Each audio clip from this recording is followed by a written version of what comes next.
Hi everyone, welcome back to Nature's BS for another Wednesday evening nature chat with myself and Andy.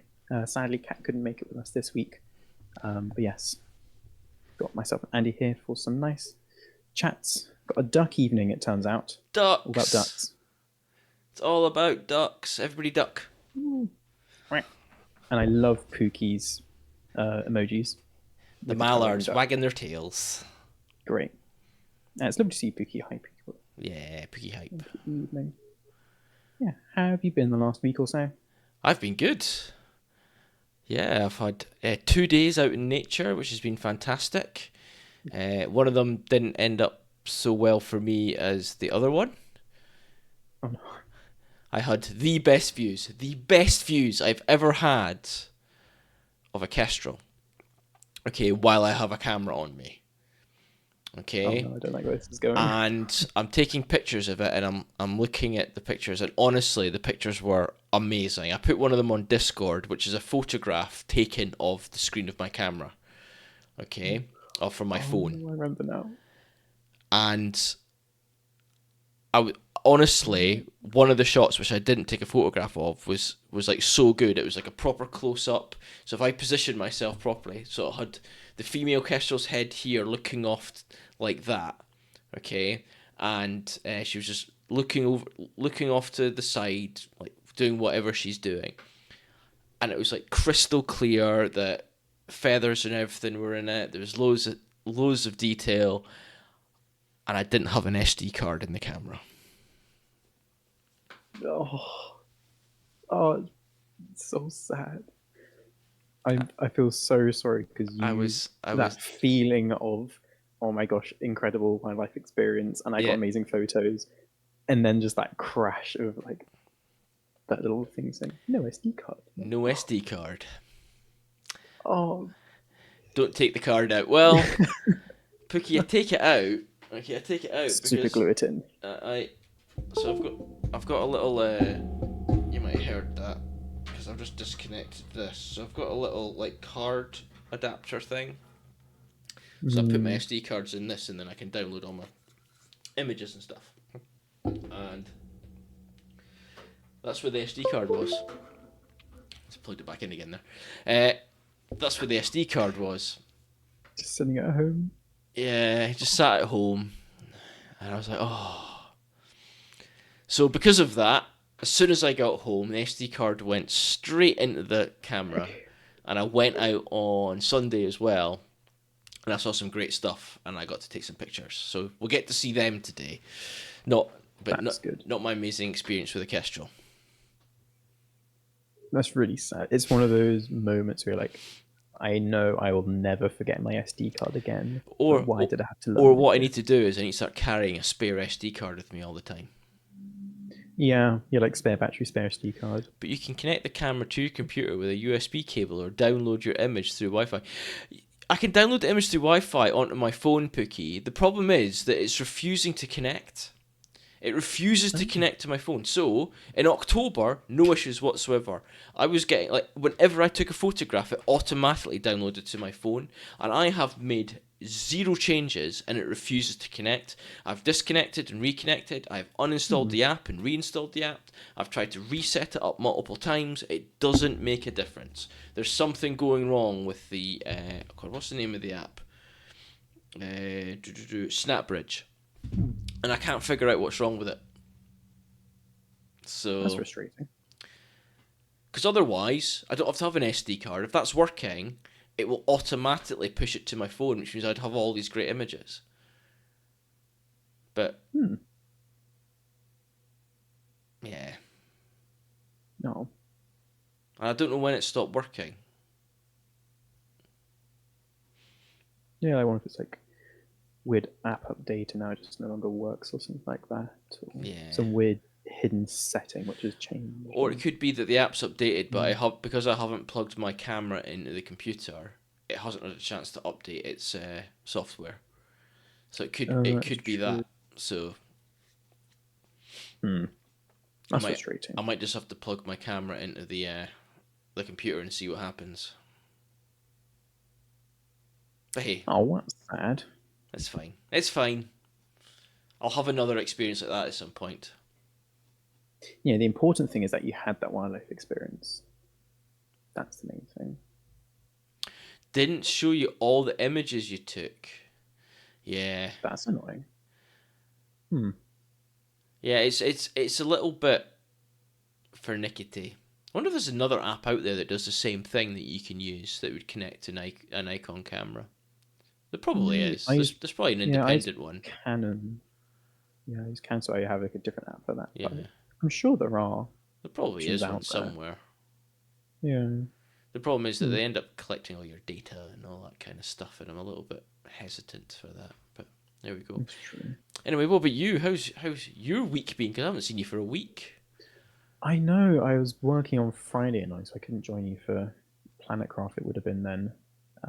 But yeah, I went out on Thursday, um, volunteering with the Wildlife Trust up here, which was really nice. Felling conifers on the edge of a bog, stop it all drying up, which was it was incredible. It felt like mid-spring, early summer. Um, yeah. Oh, Pookie. I think if there are too many images on the SD card, it stops showing at one point.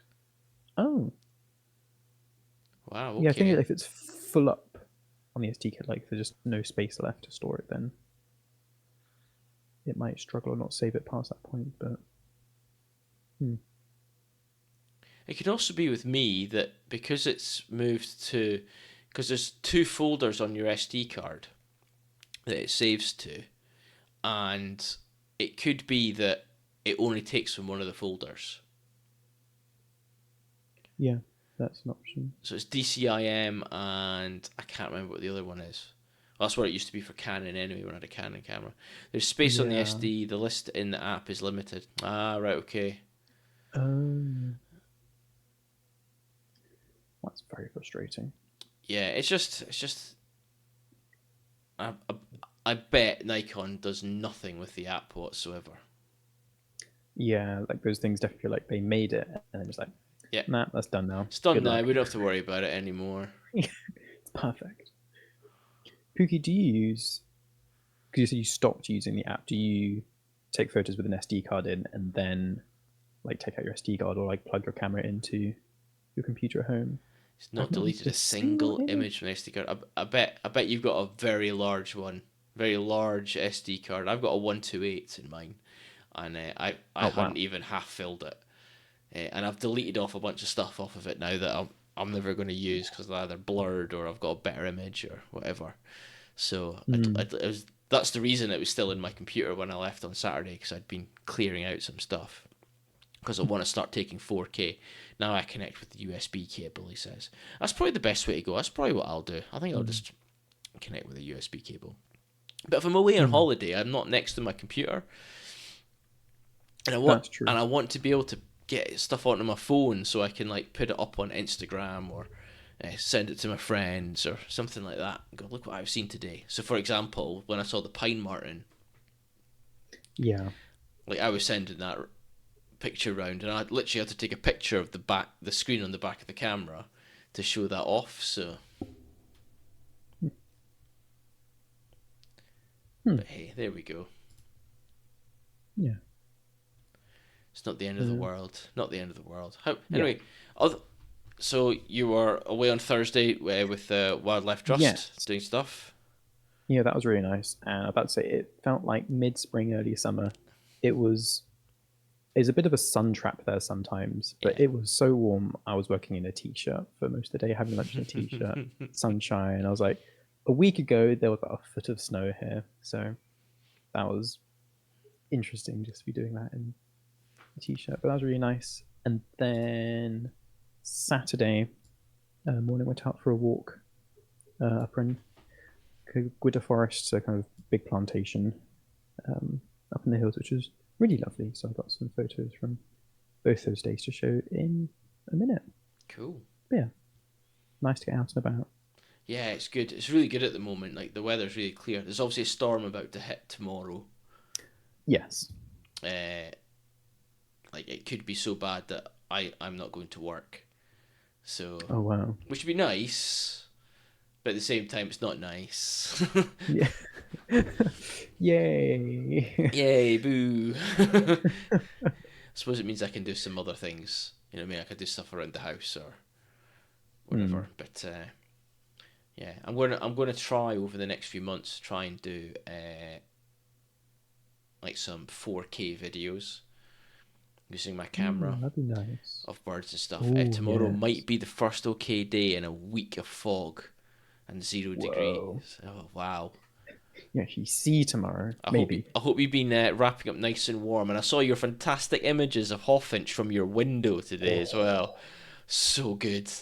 that was really We'll nice look to at them see. shortly, because we've had some fantastic stuff come through in the last week from the team, especially the ones from that one image from Birder Chris, which makes me very, very, very, very jealous. Uh, He knows. He's playing to you. he knows he knows how to get me to go to Frampton. Hmm. Oh, there he is, with his little angel ring above his head. Hey, Chris.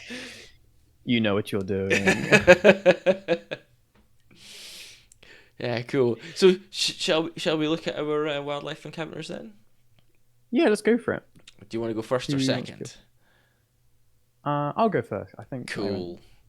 Let's have you go second last first. week. I can't remember. Yeah. What should I start with? I'll start with my moss and lichen stick. So this was last Ooh. Thursday. Is that the stump one? Oh And no, it's no, you mustn't like it stick. There it is. yeah. Yeah. So I had some good moss over the weekend. But yes, this was an amazing stick, which my friend had found. Ooh, not about 2, 3. Actually, it was ages ago. I think before Christmas.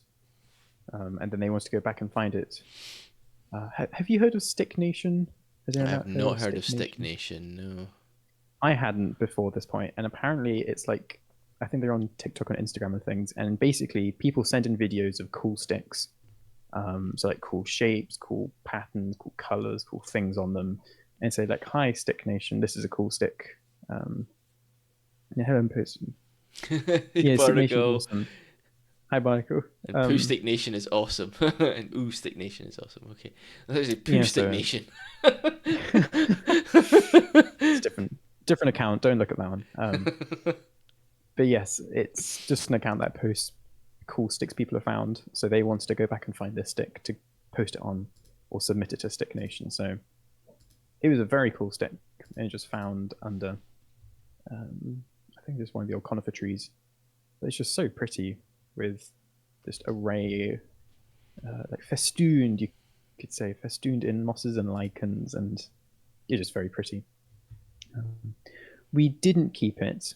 We because we found it and we went next to a lake to take the video, so we left it kind of overlooking the lake in the valley because it felt like quite a mythical staff or something with the god of nature or something like that. I think it's like Pan is the Welsh god of nature, so it's in its natural habitat. But it's a very cool stick. So hopefully the lichens and the mosses and things will Lichen's spread. awesome on that. Am I correct in thinking? Because I'm pretty sure I heard this. Lichen is actually a combination. It's like an organism. It's not a plant. Yeah, so I need to do a talk about this because I read a really cool book, Entangled Life, which is on like mushrooms and things like that. But it touched on lichens quite a bit, and the classic thing is that they're a symbiotic relationship between a fungus and an algae. Yeah. So the fungus support like provides the like structure, then the algae like lives on or in the fungus and allows photosynthesis to happen. And they exchange nutrients in that way. Then there's all these studies done, and they've looked into all these different lichens, and they haven't found a single one where it is one fungus and one algae living together. It's like loads of different numbers of each. There's like sometimes there's like bacteria involved. What else is there? Like, it was just like a huge variety. There's fungi involved in things, so it's like a really cool combination of all different organisms. Oh, hi Nathan. We forgot to Sorry post on Discord that we were live. Oh my goodness. We, Maybe I we, should do that we, actually now. we were in a little bit of a rush earlier. Nothing Apologies. happened. But yes, lichens are incredibly cool organisms. They are found just everywhere in the world, all different habitats and things. So I definitely need to do a more in-depth chat and thing about them because they are awesome. Please do. I'd love to know more about them. Hmm. Yeah, we were just looking at this stick and thinking like, how many different species are on this one stick? So it was like two or three different looking mosses and probably like half a dozen different lichens just sitting on it. It was very, very cool. Yeah, it was a good stick. It's a very nice stick. So they submitted their video to Stick Nation, so Cool. keep an eye out on their pages if you're into that thing, and you might see my friend Luke appearing on there. But yes, it was a great find. They found it before Christmas and they wanted to go back and find it again. Ooh, looking to hair ice as Mm, well was a big thing this week here. Awesome. We're gonna have to do that. that is an awesome ice. Well, like, awesome phenomena with ice. Is that the I'd ones love to that is find that the some. one it's like So it it's freezes so fast it freezes to make it look like hair. it's one where it grows. I think it's like on a moss. But something that respires, and it's like it slowly grows from that organism as it. Oh, I hair think it, ice fungus? Is that it? no, it's like it's Ooh. actual ice, but grows off a plant. And I want to say it's moss or lichen or something like that. Hair ice is also known as ice wool or frostbeard. It's a type of ice that forms on dead wood and takes the shape of fine, silky hair. It's somewhat uncommon and has been reported most at latitudes between 45 and 55 degrees north in broadleaf forests.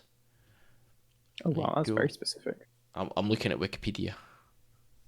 Hmm. It looks Yes, I'd love. awesome, by the way. It looks very cool.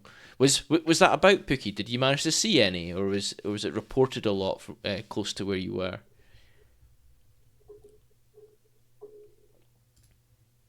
I'm quickly going to post on our Twitter and Discord just in case anyone didn't get the message. There needs to be a fungus in the dead wood. Oh, cool. Yeah. That's the one. It was reported lots with the fog and 0 degree weather.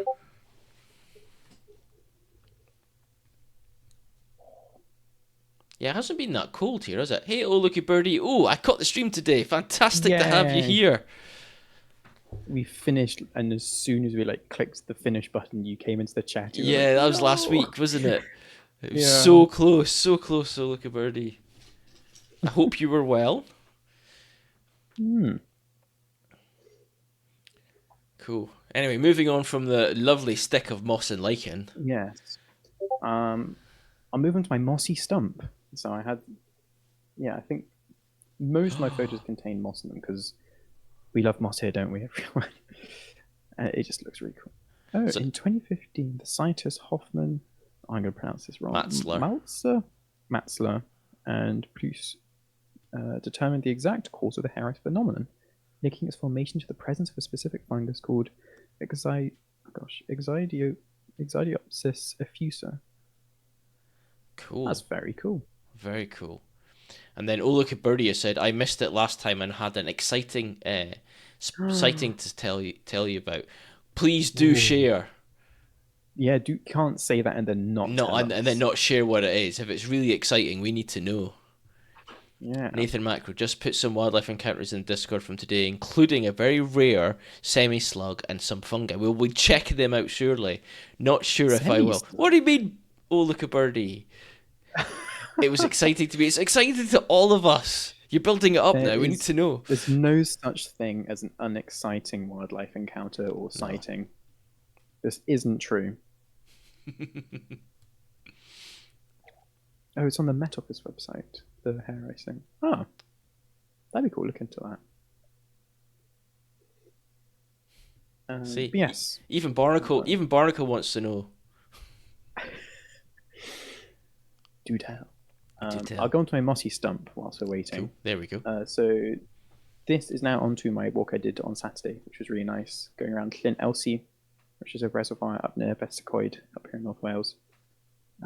Walking around, it's a large conifer plantation, so there's not much kind of like, apart from big conifer trees and things. But walking past, there was this one stump, which who knows how old it is, but the whole thing was like covered in you kind of see that lichen at the bottom of the picture that's like Yeah. all the way down the stump, and on the top there's this little like tuft of hair. It's really lovely green moss. So That moss I is thought it was very pretty. amazing. I wish I had my camera with me. Like, if Nathan was there with like a small Macro shot bug of that just would have been crawling through the great. moss or something. Oh, look at birdies. Driving home from work in the snow in the dark, and there was a bird just sitting on the road in my headlights. And it didn't move until I was almost on top of it. Couldn't brake because of the ice and a car behind me. Oh my gosh.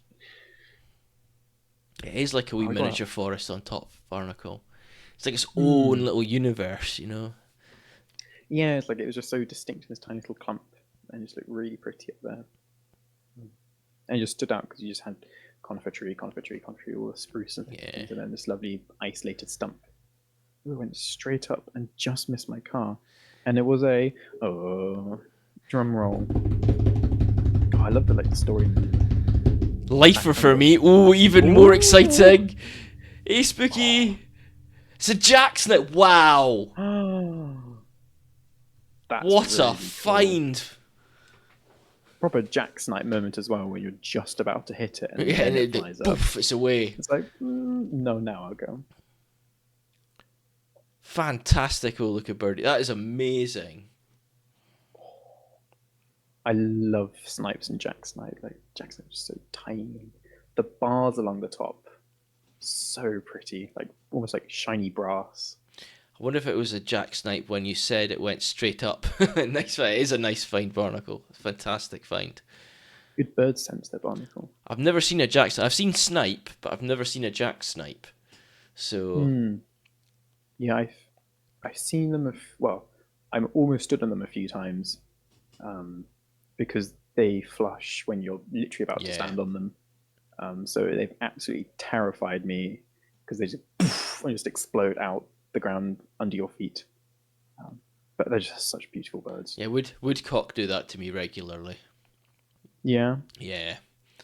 The last time was when I was out with Indy on Bud Bay, and we're doing one of the bird surveys up there. And woodcock literally from the base of our feet, off it went. Oh my gosh. Wow. I did actually have a woodcock on Thursday, but not as close. It was about 10, 15 meters away. Yeah. As we're walking towards it, flush away from us. But that's really cool. Oh, Wish I had been able to stop and get my camera up. Yeah, what an absolutely fantastic find. Yeah, I'd love to be able to see a jack snipe woodcock before you flush them, because I'd love just to see how well they blend in, but that's kind of the point of how you don't see them. That's a really cool experience. Yeah, please do share your other photos on our Discord channel. I'll put our Discord link in again. I'm sure you already have it, but there we go. Woodcock is called a wood snipe in Dutch. Ooh, they are quite similar in look, aren't they? So yeah. Wood snipe. Actually, I'm not sure about the etymology of. Do you know about the etymology of like woodcocks and snipes? no, I don't actually. I want to say snipe came from the days when they are still hunted and shot for sport, but like because they were so hard, because they're so tiny and they're really like zigzagging hard to hit. I think it came from that, but I'm not too sure. So if anyone knows, that'd be great. Oh, Chris, if you do see one without flushing it, you might get to watch it pogo. Yeah, boing boing boing. Yeah, I'd love that. Yeah, common snipe is camera. called a water snipe. Ah. Oh, that's cool. A wee thermal cam should help spot some. They definitely would. Definitely would. Remind me once we finish going through our wildlife encounters, and obviously we're going to go look at everybody else's wildlife encounters.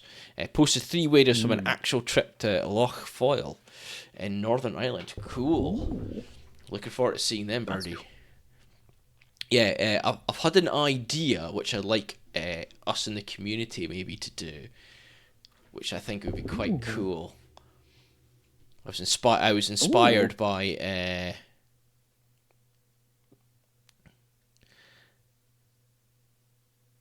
Winter Watch last night, so I've I've had an idea. They think it'd be quite funky.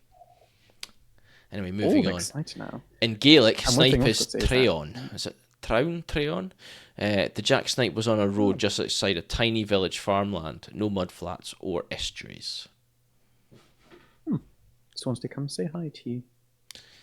Etymology of snipe is tricky. Probably Scandinavian in origin. Ooh. Oh, okay. Oh, Nathan had a few dippers today too. Dippers are on my list for this year. Are dippers on my list for this year? I think they are. Yes, they are. Dippers are on my bucket list this I year. think so. Check the bucket list. Check the bucket list. I still haven't seen one yet. Yeah. Second on your list. Well, that's a lie. It's Nausk. Treon is corncrake. My bad. We would have believed you. Woodcock is easier. Cock used to be used for any bird, especially game birds. So it's wood bird. I didn't get any dippers last year, so I'd love to see one this year. Yeah, definitely want to see dippers this year. So woodcock has also inspired the name of a dog species, a dog breed. Do you know which one? Cocker Spaniel? It is Cocker Spaniel. Oh, from Cock for Game Bird. Yeah, because they were used to hunt cocker. They were used to hunt woodcock. Wow, that's a great pub quiz fact. Yeah. Right there. Speaking of quizzes, I forgot to mention, we actually have a quiz at the end of this. How did Automod allow you to write that? Because I've allowed that word, Birder Chris. We had our fair share last week while talking about a certain seabird.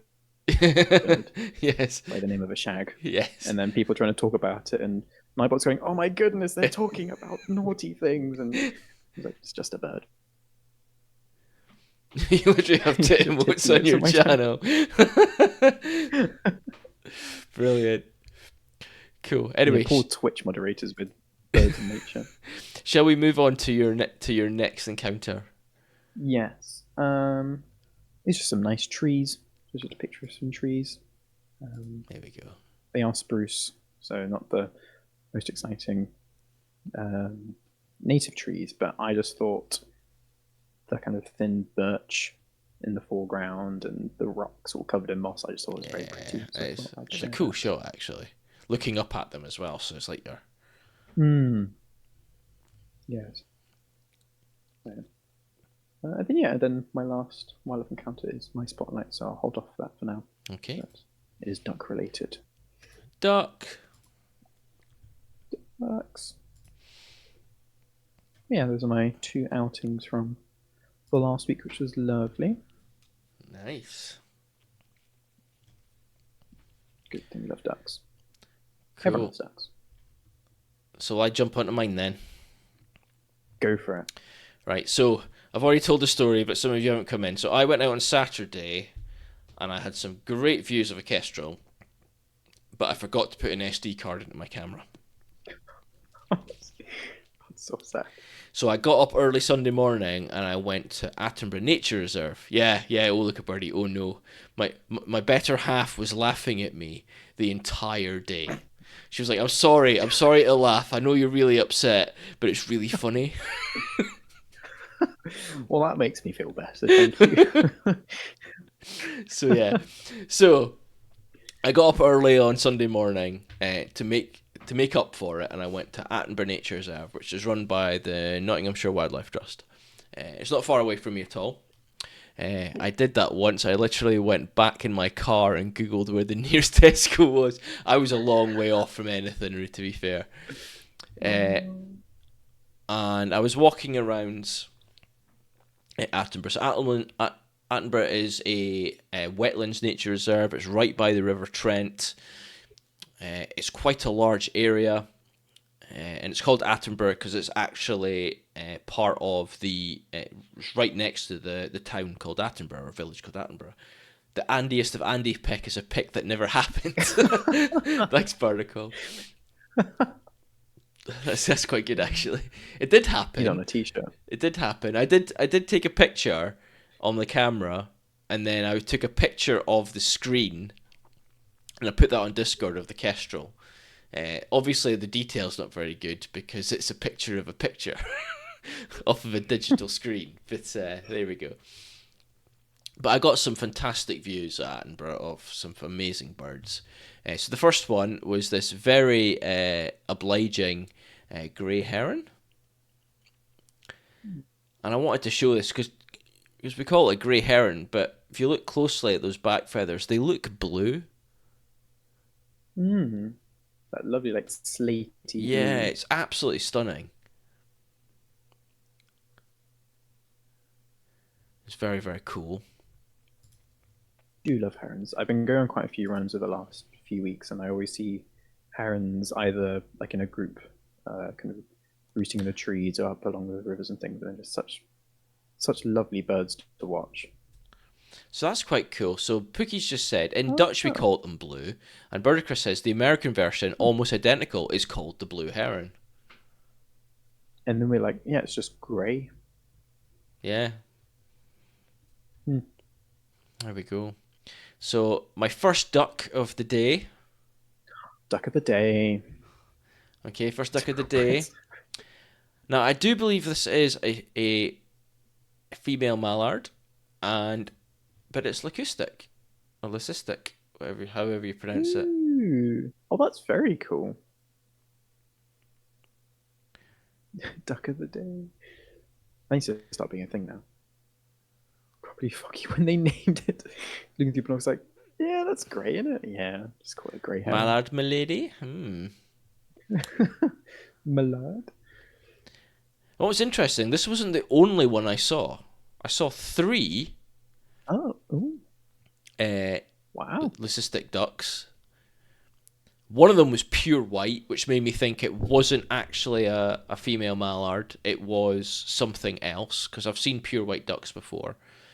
Made me think it was something else, but you never know. And there was another one that was still brown, but it was really, really pale, like it jumped out of the next to the other females. It was like a very, very pale brown. So, but this one you can really see the differences. So I love the like rufusy shading on like the head and the front of the body there. It's really nice. Cool. So That's really cool. moving away from ducks, I had a shell duck when I was wader watching. Let me find a pic of them. That's just gone on our Discord channel. The shell ducks you called sanderlings on your own Discord. Ah. Okay, here we go. So my next bird is just a lovely little great tit. Very obliging. I took a picture of it, and I do like great tits. I think they're very cool. That's lovely. And then moving back to duck-like birds, I did not. I posted shell duck and sanderlings on my own Discord. This is look a birdie.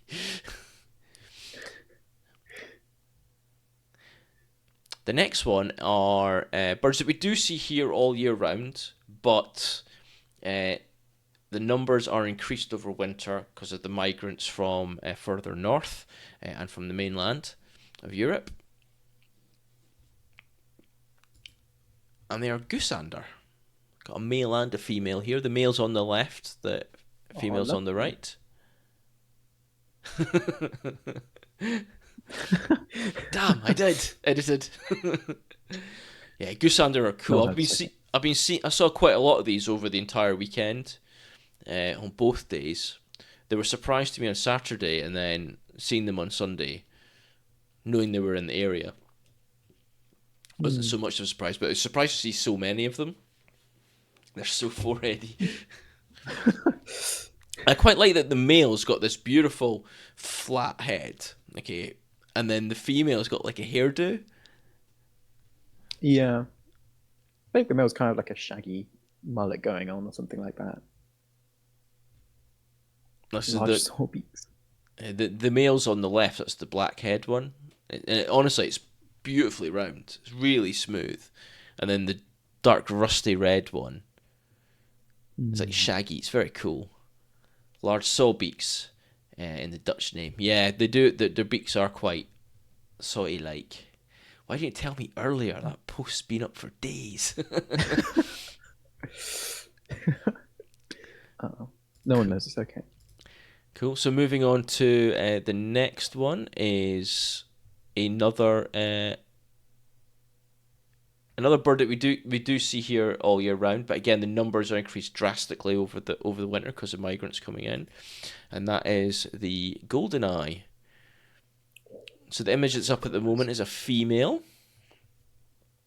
I love that little orange tip on the beak. Straight at you. Yeah, she knew I was watching her. And then this is a male with lovely white cheeks. And then the next one, I believe, is a first winter male. Because you can still see it's a bit downy. The colours aren't quite so crisp all round. That's really pretty, like the mottling. Yeah. The specks and freckles. That's really nice. I love the picture you had of the one like through the grass. It's like framed perfectly in that large gap between the different blades. I really like that. It's a pretty one. And the reflection as well. Spectacled divers in Dutch. Huh. Oh, that's Is that cool. from a little like white cheek? I know. I agree with you, Loca Birdie. I love hearing all the Dutch names. Have you seen how many people have been going to Texel in northern Netherlands to see the spectacled eider? Wow. I imagine it's a lot. It's a lot from all over Europe. Like I'm just seeing posts from people of this like, I've got up this morning, I'm on a plane, I'm going from Belfast to Amsterdam, and then train up to Texel. Try to see the bird. Same journey on the way back. God, poor bird. Oh, there was an avocet in Belfast I wasn't able to go see. That's such a shame. No. Avocets are so cool. Oh yeah, the white spots. Oh, thank you. That's really cool. Okay, moving on to another winter migrant. This is a definite winter migrant. We don't have these here all year round. It is not a duck, though. We're going back to thrushes. Non-duck of the day. It is a fieldfare. This was on the other side of the River Trent to me. It landed in a tree, and there was a few of them. Trying to hide behind a stick. It's like, I'm not here, Andy.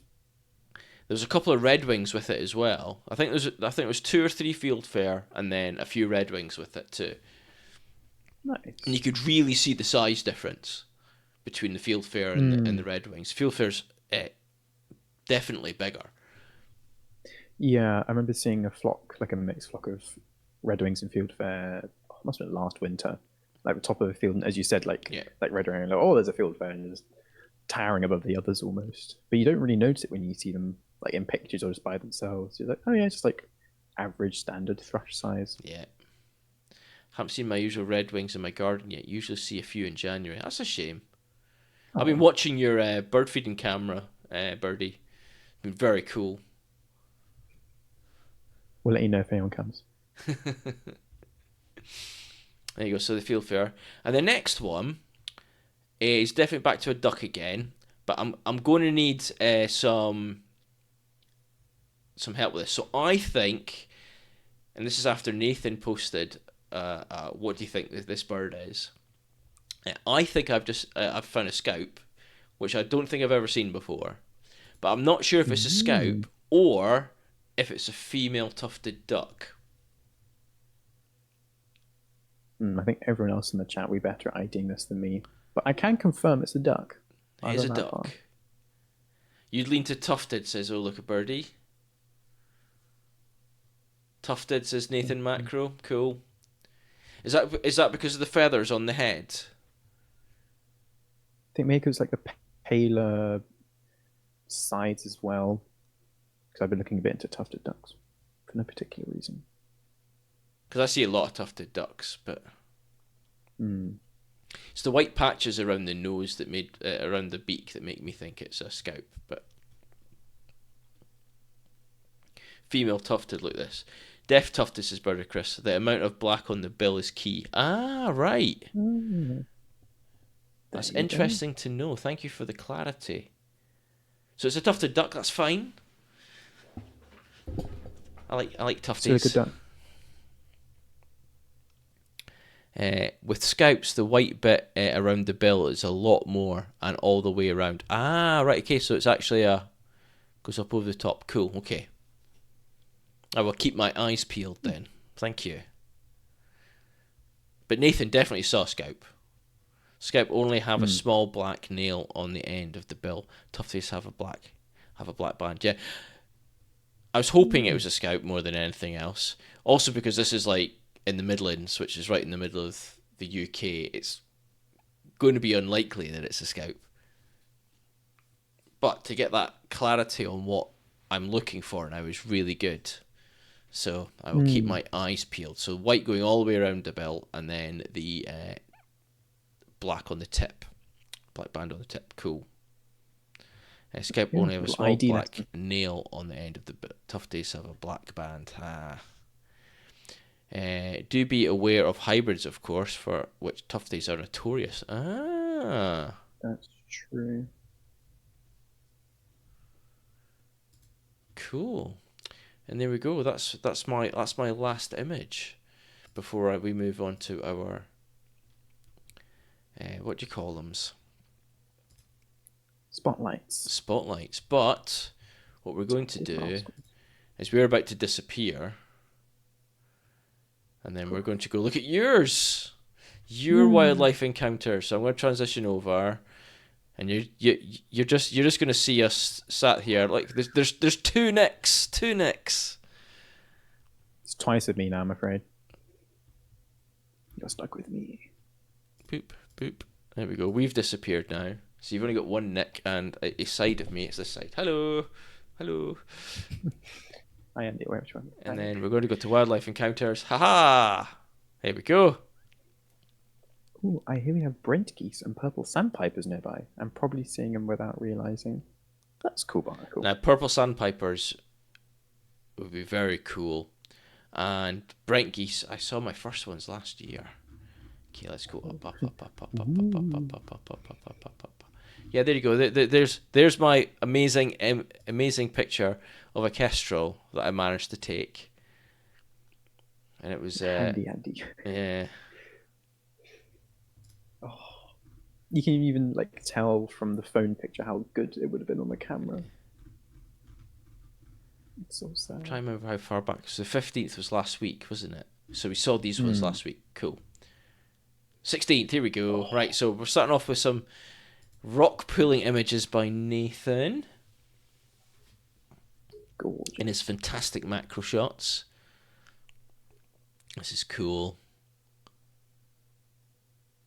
The translucency on that is very funky. It really does look like a deep sea alien. Yeah, it's Paleonothus or Nothus. That one's funky as well. Look at the pinks. So got a pink Yellow. Hesianoid worm. Hesianoid worm. Like I love the like filia, like the tiny little hairs coming off the side. It's such cool pictures. Yeah. That's us back to that. These aliens are. Yeah, Nathan could just be like in outer space, picturing all these aliens. We're like, oh, cool rock pool creatures. So these ones are from Pookie out in the Netherlands. A lovely male green spotted woodpecker here. Water life is so good, I love it. And anyone remember those rhubarb and custard sweets? I do remember those rhubarb and custard sweets, Burger Chris. They definitely were not that shape, but they were that colour. Don't think they were as appetizing with like the long body and all the hairs coming off it, but just pigeons. Yep. A couple of pigeons. Stock doves. Ooh, okay. And then we move on to tufted duck. This is a male tufted duck. I love the reflection here. And you can definitely see that black tip to the bill in that one. And a lovely white bit as well. It's a probably lovely like profile, like I am ideable. Yeah. It's a great shot. And little tree keeper. Is this the short-toed one again, Pookie? See how long its toes are. Yeah, awesome. Short toes. Here we go. And then this shot is actually a Merlin from 2006 sent by Barnacle Bomb. And it landed on our windowsill, which I just think is amazing. I mean, yeah, you don't get a cockerel crowing to wake you up. You just get a merlin pecking at your window. And then fourth day in a row with only fog, and it seems with a few more. Some blings, chaff, great spotted woodpecker from the park. Here we go. So this is some bramblings. Look at that look at the lovely orangey buff on the chest. That's just amazing. So nice. Smellican. He got any rats. The merlin song before. Smellican. Yeah, some more bramblings.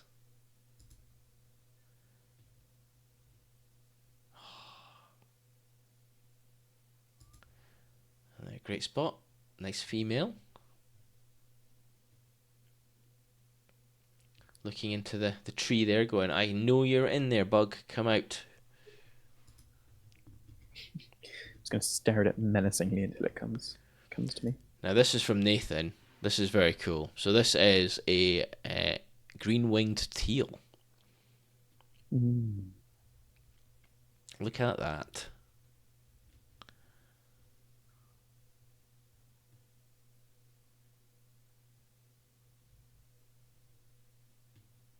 So pretty. She looks plump.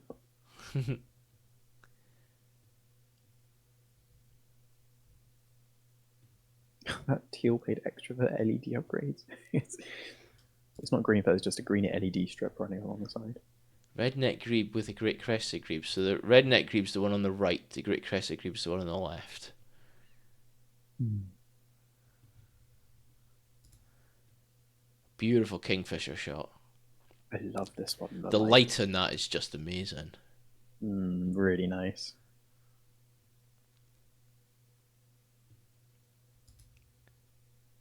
Ooh, female bullfinch.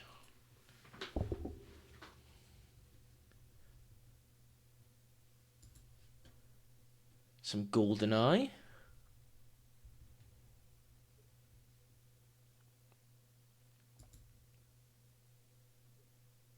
Ooh, is that a pintail? It is a pintail. Aha. Yes. Lovely pintail. Look at that. Long-tailed tit. Ooh. Little fluff balls. Again, this such lovely light as well. I do believe that's a chiff chaff. I really like this one. Again, with the pose and everything. It's just Yeah, I saw a chiff. so I saw cozy. my first chiff chaff of the year on Sunday, actually, at Attenborough. Wow, So that's cool. that was very cool.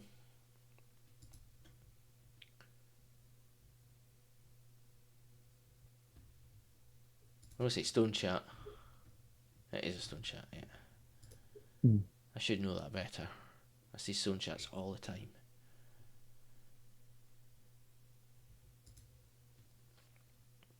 That's a gold crest. Yeah, then also in the comments he said he got jacksnipe for the first time, which flew over me, and also a nice merlin flyover. I have Shirley Bassey belting a golden eye in my head now. And then this one is a scalp. So we were talking about this one. It's a bit of a blurry image. Really good Andy pick. Yeah, this then one. Nick. I think it's how Nick picks if it's like blurry, hard to ID pick.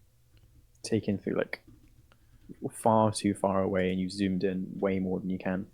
Yeah, it's a Nessie says it look pretty. I think that's Nessie says it look pretty. Some more macro images from Nathan. Again, the blues and oranges on the appendages is just very cool. Sell calendars and prints of these, Nathan. You're never this funny on your own stream.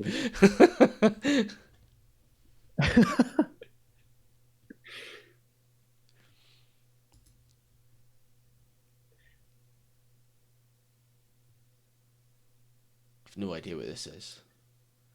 Velvet Dorid. Oh. I think it just looks like a potato. It does look like a potato. Yeah, that's a potato. So yeah, there you look pretty. It's just a bit bigger. Everybody said it. That is a We have- potato. yeah. That's a potato.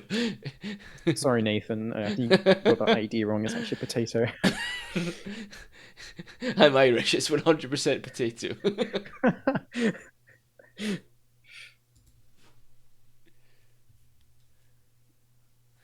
Lovely crab. Now this one's actually got Great something spider on crab. it. So the crab with an ancula gibosa on its front leg.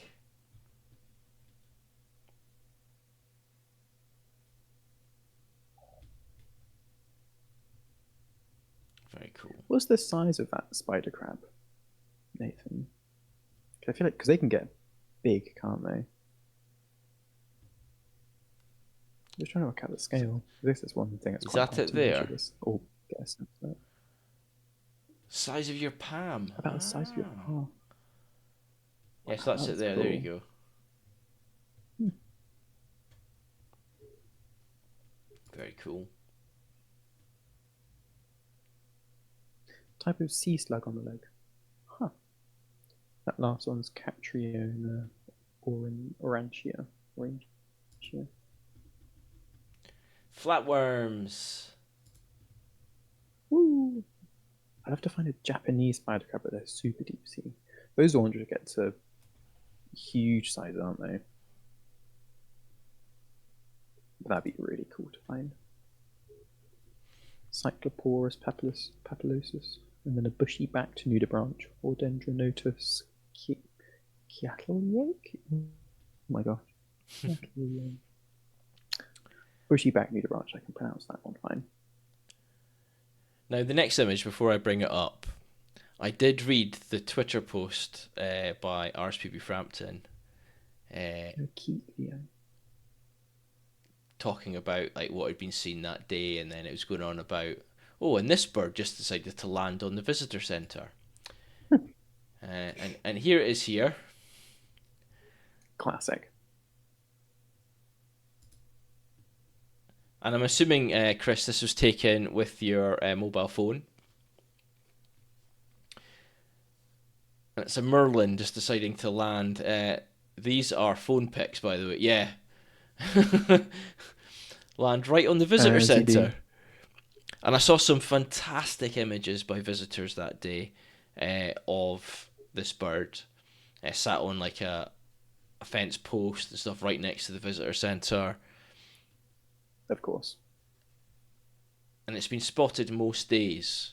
Sometimes it's out on the salt marshes. Sometimes it's right next to the turn off for the for the car park, for the drive on the way in.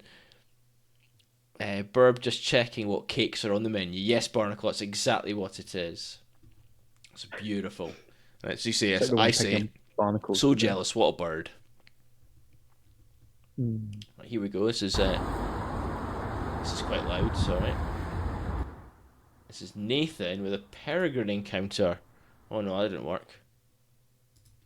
We'll just have to watch it here again, I'm afraid. Look at that. And that flies right underneath him. That's really cool. That's amazing. What an experience that is. We're in a Pookie, so we've got some Hawfinch. That's a good shot of a Hawfinch. Normally they're right above you. All the images I see of Hawfinch, they're always high. But again, as Pookie says, Hawfinch outside my window. There we go. Imagine being able to look out your window and see a Hawfinch. That'd be really cool. Oh, this is high, says Pookie. It goes new. Reaching up to grab something to eat. That's very cool. Gussander, male. The female off to the right.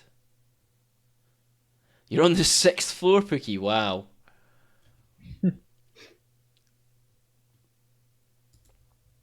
On bird level.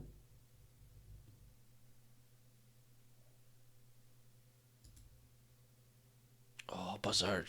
Look at that.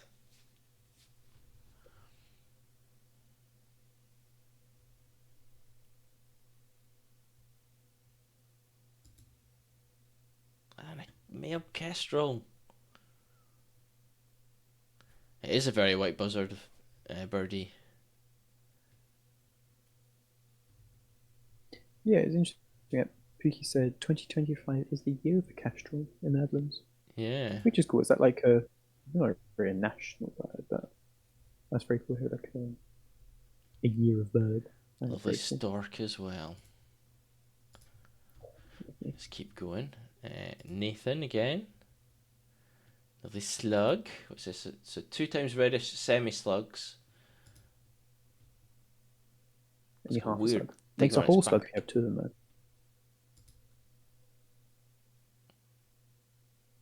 Got the moss. Moss.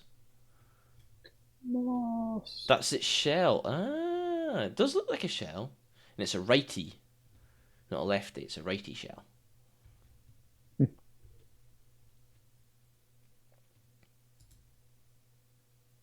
That's a cool beetle. What type of beetle is that? Leicester spinibarbis. Ooh. It's just a cool name.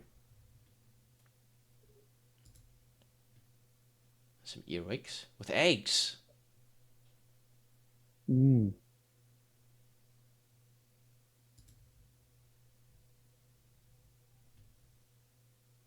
I used to see earwigs all the time when I was a kid. I hardly see them nowadays. Like I used to camp quite a lot, and they would always end up in like the edge, like between the door and the roof. They'd always end up right in the corners. I'm enjoying the delay for me. We were looking at the stork, and I'm learning it has a shell. Stork with a shell. Nice little ant.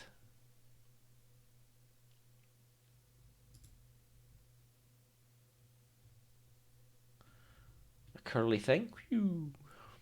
Sand mason worm out of its tube, Nathan says. Hmm. Really cool picture. Go back to the slug. And now we've got some sanderlings. I do love a good sanderling. So cute. They are lovely little birds. Then we have a bar-tailed godwit. No. Favourite waders, sandlings, is a lady. Pygmy shrews in my garden snaffle all the wee earwigs. Aw.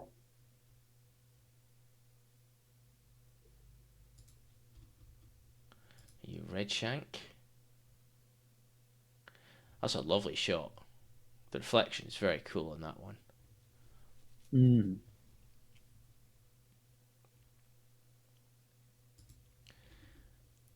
And then Nathan with his dippers.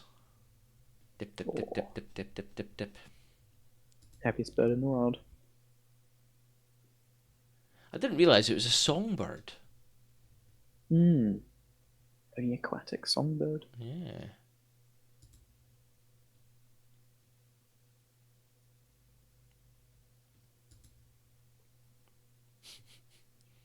That one's looking quizzically at something. Eyeing something up.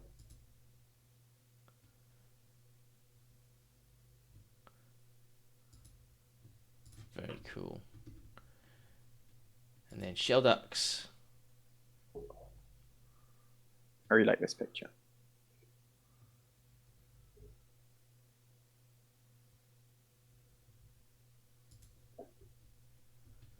Look at birdie, my buzzard. Oh, nice.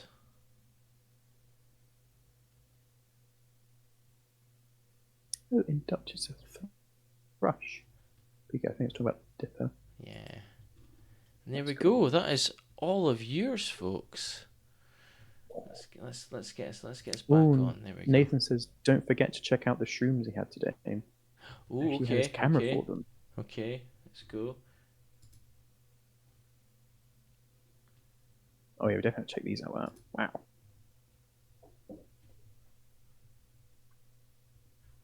So does it say what these are? So It says mesotanium, which is an algae. Yeah. We've then got a jelly spot. We've got a white brain fungus, a purple jelly disc, and a split gill mushroom. I love the split gill, the fine texture on that. So cool. It looks like you press it and it'd wobble. Yeah, has like a good jiggle to it. And that does look like a jelly tot. I'm not sure how tasty it would be, but There's only one way to find out. mm. Do not go around eating funguses though. For legal reasons, this is a joke. First time it looks dubious.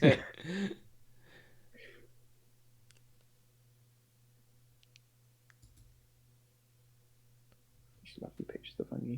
Yeah. Are these taken with your macro lens as well, Nathan? I'm assuming, yeah. The detailing on this one is just. Yeah, there he says. Very nice. I can see the grains in the surface that they're sat on. Yeah, it's like the texture of it's really nicely defined. Very cool. Oh, no, we don't want that.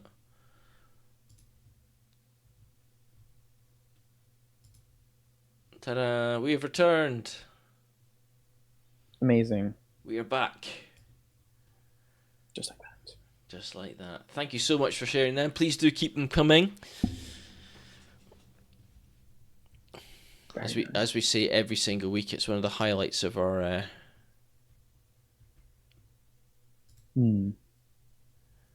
Yes, they were amazing photos, Birdie. They were amazing photos.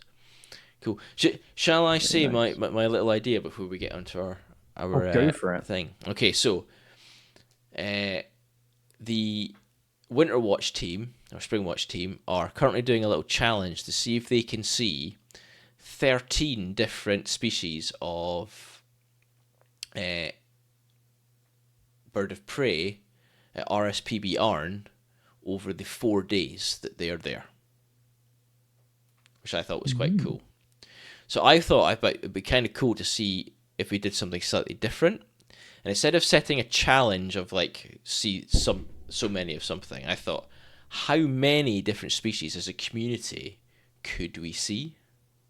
Could we find? Now, obviously, we've got Nathan, and he goes away and finds all these amazing rock pooling things. So that will really bump our numbers up. But from the beginning of the year, so we can go back, and there's going to be a few caveats, okay? So we can go back to the 1st of January, and we can find out everything that we've seen, and we can keep a count going. And obviously, we're going to have to keep a list so we don't duplicate of how many different species that we can find over 2025. Wow. That could be a big number. I'm on 30 species of birds so far. That's awesome, Birdie.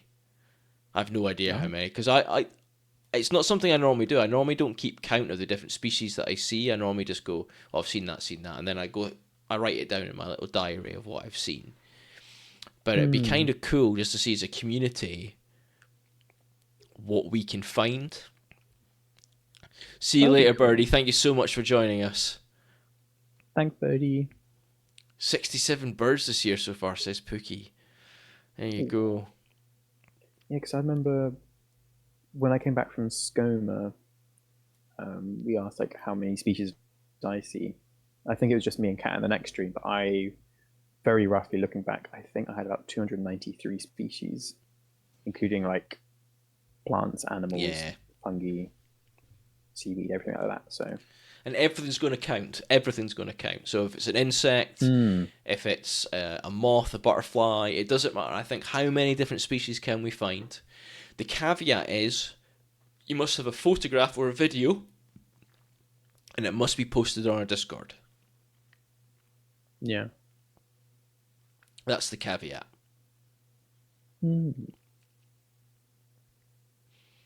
Wow. 1,100 different animal species. That's cool. And and just see what the number ends up being. Could be It'd be cool to see like all the different categories as well. Yeah. We could say separate into categories and then have like different things. Like obviously for me, I'd like it'd just be birds for myself. 'Cause that's all I normally look for. But it'd be really cool to see like what we can actually spot over the year. And obviously, what I don't want you to do is to go out and try and increase your numbers. But it's just that I've seen this today. This is different. We haven't had one of these before.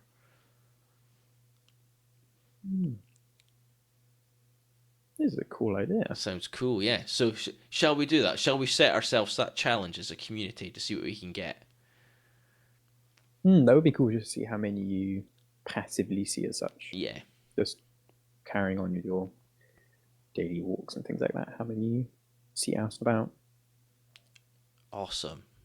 Let's do that. So what I'll try and do then is I'll try and set up like a Google sheet just to write down What a spreadsheet this is going to be. every single species we see. And obviously, if it's the first time you're seeing a coal tit that year and you've taken a picture of it, please let us know. Coal tit may have already been taken. I definitely saw a coal tit this year, so that's definitely on. I post most things I see anyway, so it doesn't change lots for me. No, it doesn't, Pookie, which is always good. I think most of us post what we see, which is great. So, but yeah, you have to have a picture or a video, and it has to be shared on Discord in the wildlife encounters. We'll just keep using the wildlife encounters for it. That'd be really cool. Awesome. There we go. Right. Let's move on to our species focus. Yeah. Shall I go first? Yeah, I'll let you go first. As it is our week of ducks, I'd gone for a duck. And talked about it a bit before, but I went for the tufted duck. So I have my first picture come up, please. And this is on my walk around Llanelsi. I was having lunch and partner at the bench on the edge of the lake, and we saw them. Look at this pair diving into the lake every now and then, and slowly came towards us, and I managed to get a decent picture. This is through my binoculars, just with my phone. It's a nick pic. So I said it's a good nick pic. It's a good nick pic. How it came out. But yeah, I want to talk a bit more about the tufted duck. The tufted duck, its scientific name is Ithya fuligula, and it's derived from the ancient Greek Ithya, which is an unidentified seabird mentioned by authors including Hesychius and Aristotle, and the Latin fuligo, soot, angula for throat. So it's like sooty throat, or seabird which has a sooty throat. Which I thought was very cool. And then a bit more general information. So tufted ducks, with the male having black and white and the female being more buff brown, both with a characteristic tuft, which can be and they can be seen diving on water bodies across Britain and Ireland. UK has a small breeding population of around 18,000 pairs, but during the winter months, these are joined by over 100,000 pairs from as far away as central Russia. Wetland bird survey data shows that the Loch Leven and the Loch Neath and Beg in Scotland and Ireland, respectively, regularly hold almost 10,000 tufted ducks each during the winter. These characterful little ducks can also be found on lakes and ponds in the middle of our busiest towns and cities, where they can be observed diving for their favourite food of aquatic invertebrates and bivalve mollusks. So a bit more about... okay, so you're going to the survival and longevity, so our exciting bit. So they have a typical lifespan of 4 years, with breeding typically starting at 1 year. That's quite long, actually. Yeah. So the question is, what do we think the maximum age from ringing is of a tufted duck? I'm going typical to lifespan of 4 years. Say 11 years. Yeah. Pookie's gone 14. 14. I'm gonna say 11. Pookie's gone 14. Nathan's gone 13. Okay.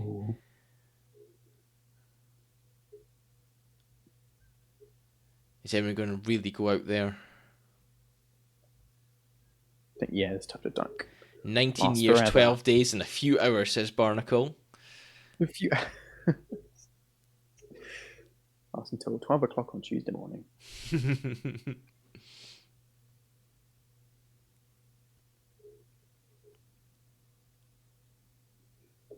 Any other guesses? So, I was surprised by this. So we were going around like 13, 14, maybe up to 20. Maximum age for ringing 24 years, Wow. 3 months, and 13 days, which was set in 2009. For such a small duck as well, it's actually, like, when you see them, they're not big at all. Yeah, a quarter of a century. It's crazy. Nathan asked a question, is there a search function in Google Sheets to check for duplicate species? Yes, there is, Nathan. We Yeah, I can think you can we make can definitely do that. like a drop down. You can like search Yeah. within it and things. Oh, it's gonna be such a good spreadsheet. But yeah, that is a quick bit about the tufted duck and all the languages. In Gaelic, Lach Smunach, Skumanach, which I'm probably butchering a lot. And Welsh, Llyweden Gopog. So Barnacle's just shaking her head right now, going, "What are you doing?" I know. She does that with me every week. So. Every week, I am so sorry.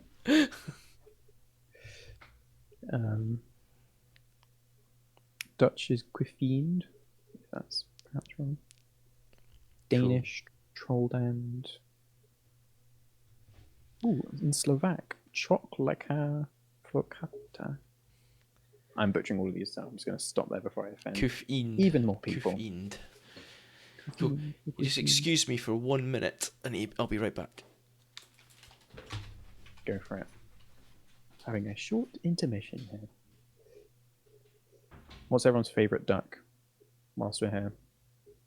As we're having our duck of the day. Oh, Ian is duck. Oh, okay, that makes sense. No, I really love watching these tufted ducks. What's happening? Lunch just coming around. Crispy barnacle. Can't say that. Not on the nature stream.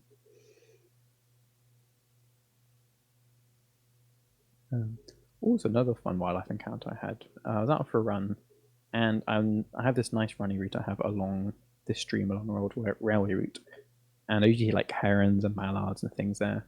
And I saw this one bird swimming around and diving under, and it's really not a deep stream. Like it's pretty shallow. You could wade across, maybe up to your knees at most. And I saw this bird like diving in and out. I thought it was like a goosander at first, but it turned out to be a cormorant in like this really shallow stream. And I've only seen them in like big rivers going through cities. So I was very surprised to see such a tiny stream in there. Oh, you have a soft spot for shell ducks. This is Barnacle. And Nathan, Bufflehead, Smew, and King Ida, my favorite. Oh, we're talking about our favorite ducks. Oh, okay. That's actually quite Whilst we're done. challenging. That's quite challenging, that. I do love a shoveler. Oh, but our shell ducks really ducks. Ooh. I think Council has duck in the name, so we'll allow it. Yeah, I do love a shoveler. I think shovelers are cool. They are lovely ducks. But yeah, it's a bit about the tufted duck. That was my duck of the day. Very cool. So mine is also a duck. And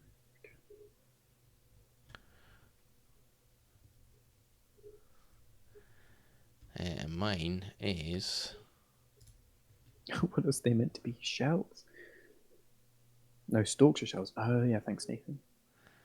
I have bad news for you, Nick, about that seahorse you backed to win the T20 at Kempton Park. No. I bet so much money on that. Yeah, so at Attenborough, I was quite surprised to see stork as butter. I haven't seen stork butter in years. A bunch of pintails. Look at them all. So many pintails. Oh wow. I don't know why. I've never seen a pintail. That's really cool. I forgot to put our cameras back on. There we go. Haha, there we go. I'm back. Pintails. Now, I'd never seen pintails before. Why on earth is that doing that? It's the ducks There we go. taking over. So this is a first for me, pintails. And they were That's quite far exciting. away. This is me at like maximum zoom before I started going into the digital zoom. But yeah, we can see the males on the right and the females on the left. I do have a second image of a male, much clearer. Not as clear as Nathan's image was. But there we go. You can definitely see the pin of the tail there, the long tail which gives it its name. Oh, it just reminded me long-tailed ducks were up the road yesterday. Wow. As you do. That's nice. Very jealous, Barnacle. Did you see them? So the pintail is an elegant duck, long-necked, long-billed, and long-tailed, the last feature giving the bird its name. Both male and female pintail share the long, slender, dark grey bill, but the male's chocolate head and neck with creamy throat and standout pintail are predominantly I didn't see the full stop. So with creamy throat standout. Pintail are predominantly winter visitors to Britain, preferring sheltered coasts, grazing marshes and estuaries. Key concentrations are found on the estuaries of both South and North Wales and in Lancashire, although the species can be found throughout Britain and Ireland where there is suitable winter habitat. The pintail is a rare and localised breeding bird, widely dispersed, but most likely to be found breeding in coastal East Anglia and the northern and western Isles of Scotland. Bird Atlas 2007-11 reported fewer breeding records than the previous atlas. So it's been a while since they've updated this. So, conservation status is amber listed, so it's vulnerable in the European conservation concern. Population size over here was UK breeding 27 pairs in 2013-17. UK winter 20,000 in 2012-17. So it shows you the difference of the influx that we have over winter. So fewer than 100 birds, all the way up to 20,000 depending on the time of year. Productivity and nesting. Number of broods 1. The egg size is 54 by 38 millimeters, weighing in at 45 grams, of which 7% is shell. That's quite a lot. Survival and longevity. Here we go. So this is a much larger duck than the tufted duck. The typical lifespan is 3 years, with breeding typically at 1. But what is the maximum age from ringing on the BTO website for a pintail? I think that tufted duck was a bit of an outlier, so I'm going to come down to, I think, 18 years, 2 months, and 12 days. 50% pin, 50% tail. No duck, unfortunately. Damn.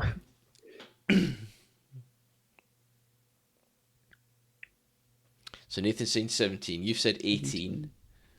Yeah. It's going to be exciting because like when we have channel points, we can start doing like predictions. So you can now start gambling on your answers. We're only 7 away. No, it says 6 there on the thing, but I think we're 7 away. I think we're technically 7. So if I'm any gonna of go you have 16 7 years friends, and 4 days because it's celebrated too much. they keep on doing that, don't they? I thought tufted, I feel like it's higher. Yeah, so if you have 7 friends, or if 7 you have at least 1 friend, bring them along. Tell them they're guaranteed animal sound impressions when we hit 50. It's going to happen. Sooner or later, you can't stop it. Sooner or later, we cannot stop it now. Okay, so the oldest, the maximum age from ringing for a pintail is 15 Jump on. years, 11 months, and 20 Oh, days, set in 1986. wow. So obviously we don't know at what age the bird was rung at. Hmm. There we go. I'm looking forward to the quiet as well. Just you wait. Okay, so in Gaelic, they're called Lach Sturich. Sturich.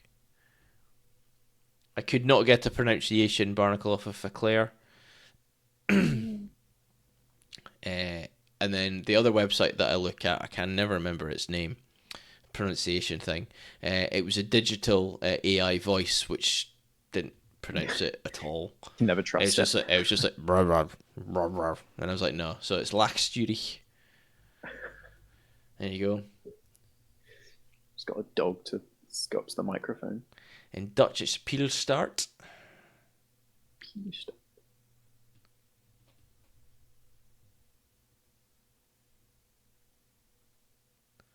That sounds about right. Oh, thank you, Barnacle. Oh my! Oh, good job, Andy. I will take that as a glowing compliment. I will. Compared to other ones. I must keep this up though. Yeah. I must keep Streak this of up. one. Streak of one. How long can my streak go on for? Return next week to find out. So there we go. Possibly go wrong.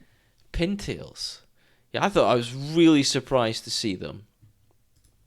I went into the Kingfisher Hide in Edinburgh, which is on the main route, right down the middle of the reserve. And I came in and there was a lovely couple there. I was sat and chat with them, and they just went, "Oh, have you seen the pintails on the far end of the pond?" And I was like, "No." And they pointed them out to me, and they were long way out. They were at the other end. Yeah, they were at the other end. Like you're looking at 200-300 meters away. And then I sat there watching them for a while, and then I got up and I left, and I walked around, and I was looking in at a little viewing point at like a good maybe 150 meters in, and then they were literally from where I was sat before, they were around the corner as well. So they were all the other side, but they're also around the corner. Oh, Sturig is to steer and could mean a rudder, which would note their longer tail. Ah. They don't use their feet, they just use a rudder. Like the ruddy duck. No. Yeah. Rudder duck. So there we go. So that was very cool. That's a very cool, yeah. So nice there's experience. Our ducks. Ducks of the day. Ducks of the day. There we go. So it's been a good week. Yeah. Lachich was wild ducks. Tunnig is domestic and sounds like tunak. Ah. Tunak. Not tunag. Tunak. Or tunnig. Tunak. That's cool. On to the news. Oh, that's a streak of two you got right there, Andy. Look at that. Bang on. Tunak's tea cakes.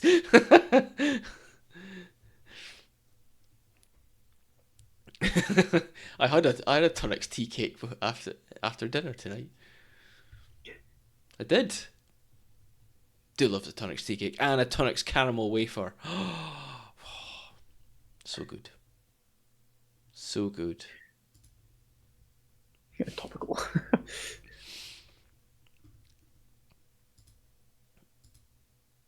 Cool. Shall we move on to news, and then we can move on to the wonderful quiz you've put together? Yes. Do you want to do one of yours and I'll do one of mine? Yeah, that works. That works. So I'm going to do a bit of a follow-on from what I've been covering for the last couple of weeks, which is regarding dogs on leads or not leads in areas of wildlife. Strap in, folks. So this is from Bird Guides. And dog tracking study reveals disturbance to lowland heaths. So, as we remember, I had a negative experience on Boxing Day with dogs off leads at the nature reserve or the country park where I used to go as a kid. And I go there a couple of times a year now, whenever I'm back up visiting my parents, and there was dogs running around, absolutely crazy, off leads, disturbing the wildlife that I was trying to watch. Last week we had a look at an article that was discussing the impacts of why, or the reasons of why people have their dogs off leads, and what would help people understand and do things to actually put their dogs on leads. So what steps need to be taken. And it was understood that actually having signs up and talking to people doesn't impact them at all. Okay, in fact, if anything, it'd probably make it worse because they want to do the opposite of what you're asking them to do or telling them to do. Instead, seeing other people with their dogs on leads, it kind of means that they put their dog on a lead as well. So that's a good step forward. But how do you make that happen? But this is a study that looks into the impacts of dogs off of leads in a nature reserve here in the UK. So a tracking study has found that dogs walked off leads cause significantly more disturbance on lowland heaths than pets kept on the lead. The research, led by Dr. Rebecca Thomas from the Department of Biological Sciences of Royal Holloway University of London, used GPS trackers to log movements of 185 dogs on heathland in southeast England. Lowland heaths are key habitats for birds such as Dartford warblers, woodlark and European nightjar, which nest on or close to the ground and are vulnerable to disturbance by dogs. More than 80% of the UK's lowland heath has been lost since the 1800s. Damaging sensitive habitats. So as well as disturbance, dogs can compromise sensitive habitats by importing nutrients through urine and faeces. It was found that 85% of the tracked dogs were walked off lead in the breeding season, despite signage requesting owners not to let their pets run free due to ground nesting birds. So, like we discussed last week. At Snelsmore Common, Berkshire, more than 90% of the site was disturbed by dogs, reducing its conservation value. According to tracking data, the distance between dogs and owners during walks ranged between 0 and 134 metres. That's quite a distance. Gosh. The researchers recommended that dogs are kept on paths to reduce habitat disturbance, calling for improved compliance with dog walking regulations. Land managers should provide an alternative green space for owners to exercise their dogs and restrict access to sensitive areas, which again we kind of discussed that last week. So I think it's just a bit more data that goes to suggest stuff. What I've been really interested to know though, because there's no numbers in this, so what negative impact did it have on the species that we're trying to breed in that area? That's the only thing I would say, because there's no link to the findings at all. So what does the science say? Like, what negative impact did it have on nightjar, and how have you managed to compare that? Did you compare it to each year, Yeah. that kind of thing? I know from digital management stuff that I've done on websites, you have to have an A and a B case to see, so you actually get proper data. And I don't know how you would do that in this situation, but I'd like to know that, like how you've come to this conclusion. But it's more information backing up what we've been talking about the last few weeks. Yeah, like 90% in some areas, and this study was at 85. That's just a painful number. It is to think about. I was thinking you could have, as you're saying, like how to compare it. Like maybe you'd have like a really large site, like a large reserve, and then part of it has footpaths where people walk their dogs and usually off lead. You could try and compare like different parts of the reserve on the same year. Yeah. Because I can imagine, especially with the current climate, you can have such varying years of really warm ones, really cold ones, really wet and dry, and all these different factors. It'd be really hard to compare the same location between years and then monitoring the dogs in that way if you have like the same year but different locations. But yeah, it sounds complicated, but that would be a really interesting study to try and like conclusively see yes, this is having this much impact on these species, kind of thing. Yeah, there we go. Mm. It's a bit annoying, but like I say, I don't blame the dogs. It's never the dog's fault. I think just people need to be a bit more aware of the impact that their dog has on wildlife and actually the people who are trying to watch the wildlife. Yeah. Yeah. Hmm. But anyway, your news. Yes. Not good news, I'm afraid. So sorry about that. But this is a short article from The Guardian talking about Wales failing to tackle alarming decline in nature, which as reporters found. So the Welsh Government is failing to halt the alarming decline in nature, putting iconic species at risk, reporters concluded.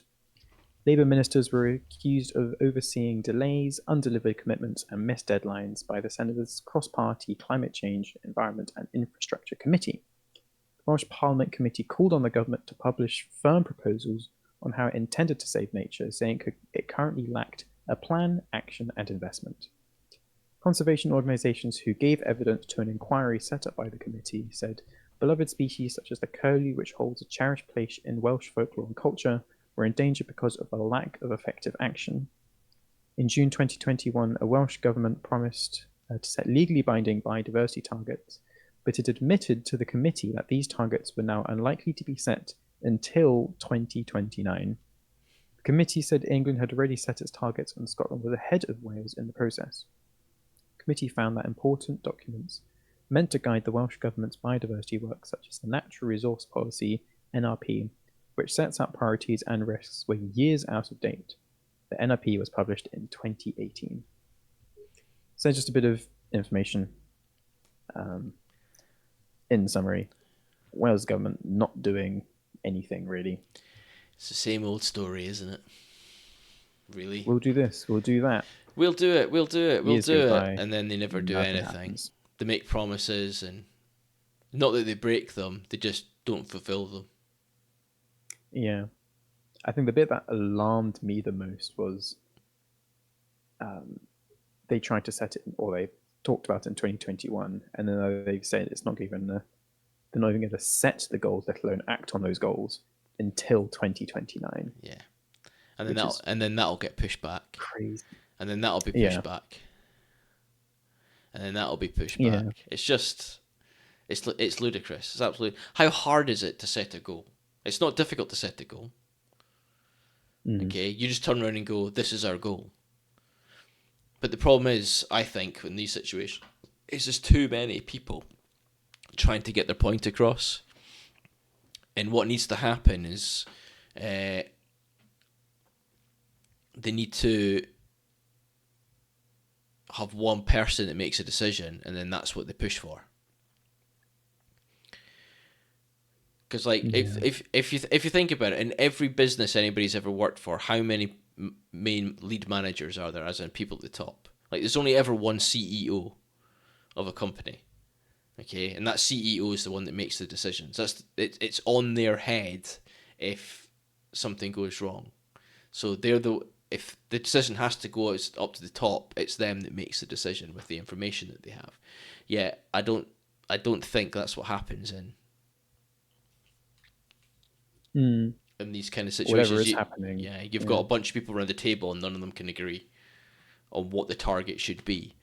And let's be brutally honest, anything that's better than what you already have is certainly a step forward.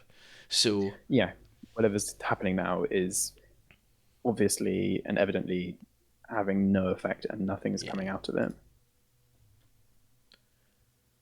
It's just it's just insane. Just insane. Yeah. Yes, Barnacle, you're saying they make a promise and walk away and they just need to stick to it. Yeah, they do need to stick to it. Instead of watering it down. Have you got some nice news to finish off our new section, Andy? I've kind of got two, and one is something we were talking about last week. So if you remember last week, I mentioned, and I said I couldn't remember where I'd read it, but it was in The Guardian that I mentioned that 10 Downing Street had apparently said that they were going to refuse the licenses to legally release beavers into the wild because it was a Tory plan. That has been refuted. So Chris Packham has had a conversation with DEFRA, and they have refuted that, saying that's not the case. They're still in discussions about how to move this forward. So we have the CO2 goal here for 2050, and the government wanted to change it. Nature groups went to court about it, and today we heard the government needs to hold to that goal. Yeah, we've had exactly the same situation happen here, Pookie. Exactly the same situation. Legally binding contracts, and then they're trying to change those contracts so they don't have to stick to them. So if they say they're going to reduce CO2 emissions by 40% by a certain point, and then they know they're not going to hit it because they haven't taken the proper steps to make it happen, they go, oh, we didn't say 40%, we said 20%. I said, no, you didn't say 20%, you said 40. Here's the notes. Yeah, it's just crazy. But yeah, so they're still in discussions regarding beavers being released legally into the wild, not in enclosures in England, because you're allowed to do that if you get a license, but actually into the wild here in England. So fingers crossed that'll happen sooner rather than later. If they're actually saying, "Oh no, that's not what you've heard," or that what you've heard isn't true, then hopefully there'll be a bit of a push to actually do the thing. So there we go. Anyway, moving on to a good news story. National Trust project to plant almost 500,000 trees this winter. Schemes at 20 sites in England will create woodlands, wood pastures, hedgerows and orchards. This is fantastic news from The Guardian. So some of the schemes are relatively modest, such as orchards planted with heritage varieties of fruit and nut trees, while others are much grander, thousands of trees linking up existing patches of woodland to create nature-rich forests. Now obviously, if you're planting trees, they're normally quite young, and it's going to take multiple years until you see any real benefit from this happening. But it is most certainly a step in the right direction. So almost 500,000 trees are being planted in England this winter in a partnership between the National Trust and a UK government-funded project creating woodlands, wood pastures, hedgerows and orchards. One of the most eye-catching schemes is at Buckland Abbey near Plymouth in Devon, where more than 30,000 trees are being planted. Cheers, Nathan. See you soon. Thanks, Nathan. The expansion of woodland on the estate, which dates back more than 700 years, is designed to boost biodiversity and create more space for wildlife, including fertility butterflies, oil beaters and harvest mice, which is quite cool. I'm just going to skim through this. About 400 heads of fruit and hazel and cobnut tree will also be planted to recreate the sort of medieval orchard that the Abbey's Cistercian monks used to tend. Another Devon site, Killerton near Exeter, almost 70,000 trees, including oak, hornbeam, alder and spinder, are to be planted, which is very cool. At Shugborough in Staffordshire, a more modest scheme involves the planting of 42 trees as part of a project to redevelop and expand the Georgian Mansion's walled garden. See, that's all cool stuff. So the single largest scheme in terms of tree numbers is at Lunt in Sefton, Merseyside, where work is underway to plant 78 hectares with nearly 93,000 trees. Wow. That's a big space. It's a lot of trees. So this is fantastic news. It's going to increase our tree cover. It's going to increase, hopefully, if it's done correctly, biodiversity in those areas. It's going to link patches of trees and hedgerows together so that they can the wildlife has a safe space to move through to actually get between them, hopefully connecting families or like the same species in these two areas together so that you've got better diversity in the gene pool as well for them. So it's all very positive, and then obviously more space for these species to move into. Good news. Good news, everyone. Hooray. Kind of a wee wildlife corridor. Yes, Barnacle, that's exactly it. Yeah, like fragmentation's such a big problem, but is much less thought about compared to just Yeah. general habitat loss. It's what makes hedgerows so important. Hedgerows Yeah. are vital. And if I remember correctly, I looked at how much hedgerow we had in the UK, and apparently, if you line it all up in one straight line, it would go around the planet like 2 or 3 times. That's the Oh my mileage that we gosh. have in hedgerows in the UK. Yeah, that's 30% Wow. of what we used to have. Now, I don't know how that's possible, but when you consider the circumference of the planet, but Mm. I might have got my maths wrong, but Quick Google search. How many hedgerows? 390,000 kilometers of hedgerows. Enough to go around the world 10 there times. you go.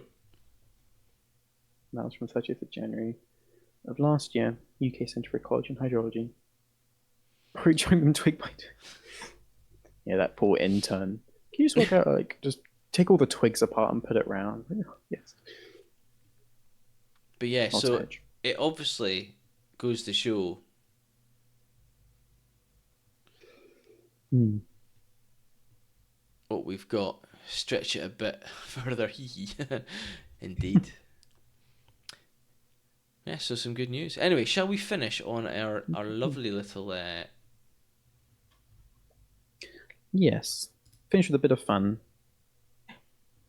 Um, I put together a quick quiz. Only 6 questions, so it's not long. I thought I'd have a bit of fun because I can't. What did I have last week? I had the shag as my wildlife spotlight, and I do like folklore and all the things. I know it was a few weeks ago I had Brent geese, and they had some cool folklore of migration related myths and legends where people thought that barnacle geese and the similar king Brent geese emerged from barnacles and hatched from barnacles. And I just love the weird, wacky myths and folklore and legends we had. So I put together a very quick quiz about some weird migration myths, which we can have a bit of fun over.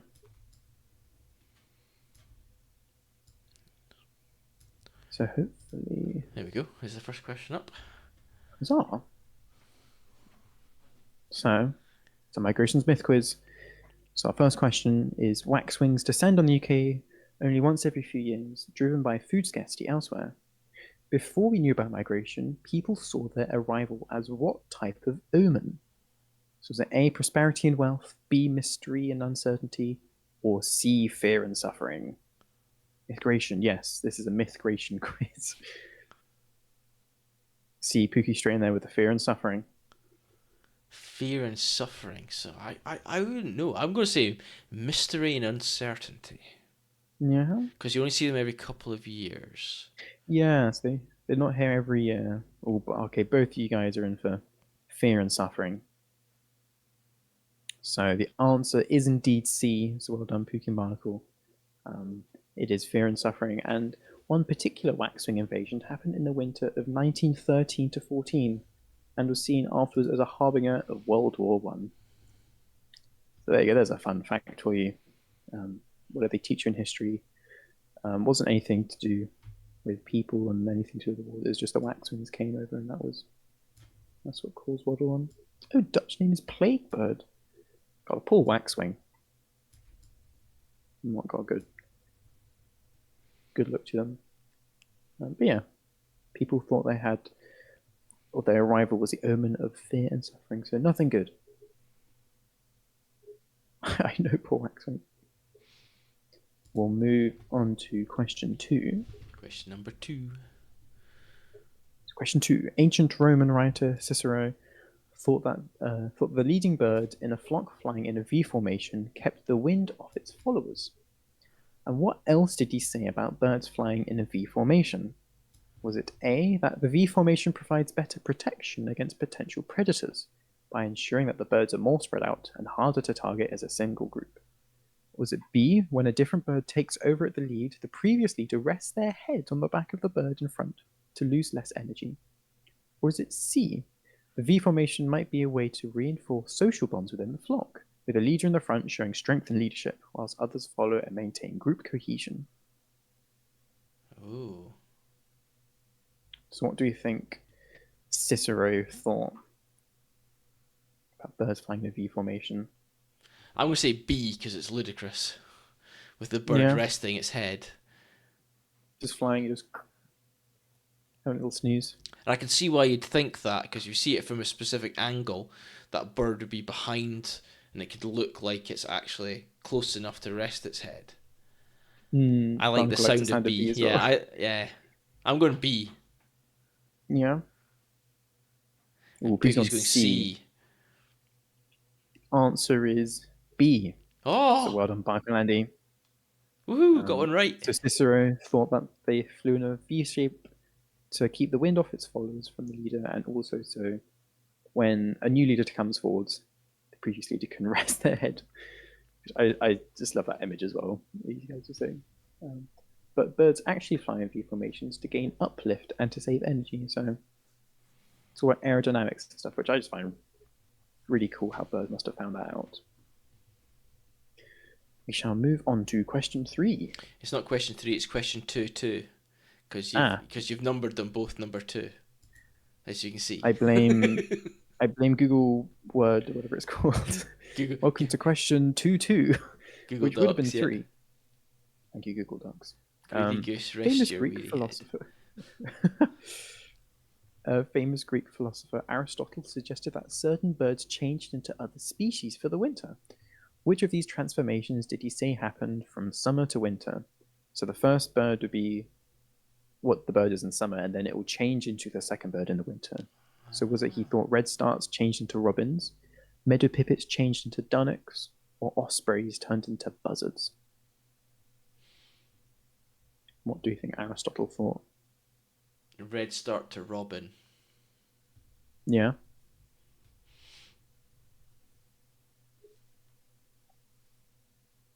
Anyone else have any ideas? Ooh, Gonna you're go going to go C, C, but it's wrong. probably Ooh. wrong. Pookie says C as well. It's ospreys to buzzards. The answer is A. So Andy was right. Red starts to Victory is robins. mine. But everyone's a winner. But he also thought summertime garden warblers changed into blackcaps. And I can understand that one, especially with the song as well. These miraculous transhumations were treated as a matter of fact for hundreds of years, and not just on the authority of Aristotle. So it was just general, common knowledge as such. My logic is wintry looking plumage. That's what I thought as well, Barnacle, but I tried to think of some birds that look alike, which you can only find in the summer, ones you find more in the winter. I fooled you both. Cool. Question 3, which is actually question 4. Question 3, 4.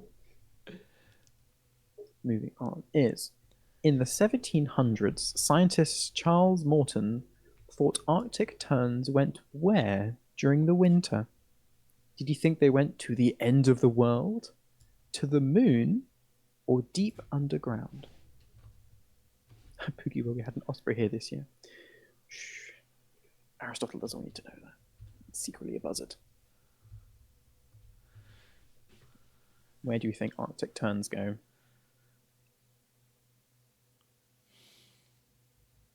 If you're an Arctic tern, where would you like to go? I'd like to go to the end of the world, but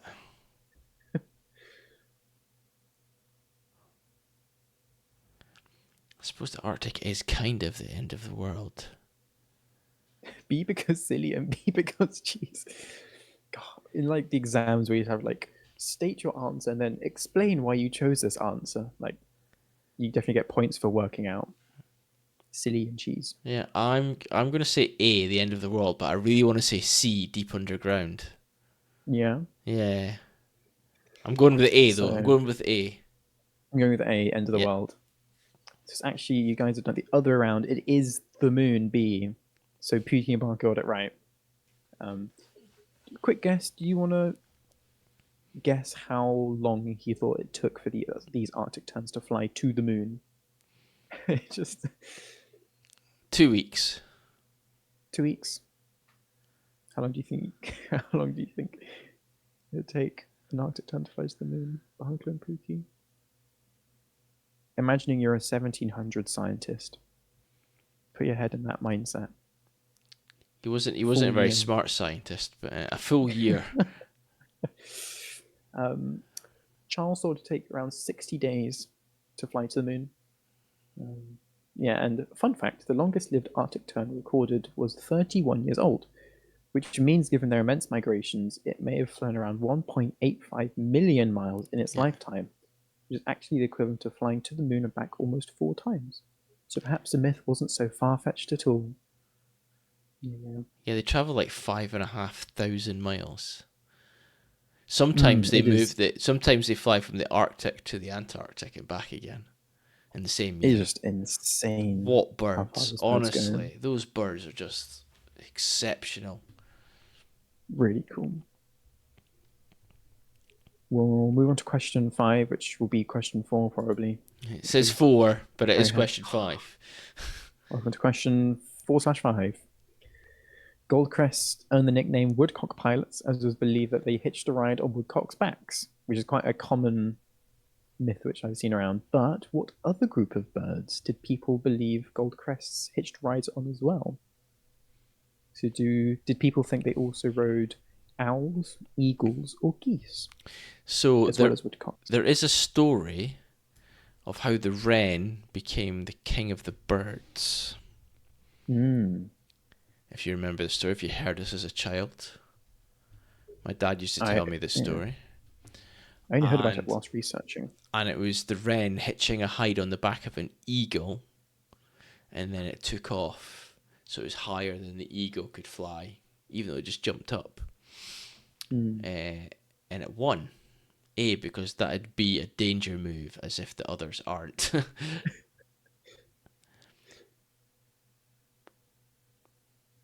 I'm going to say geese.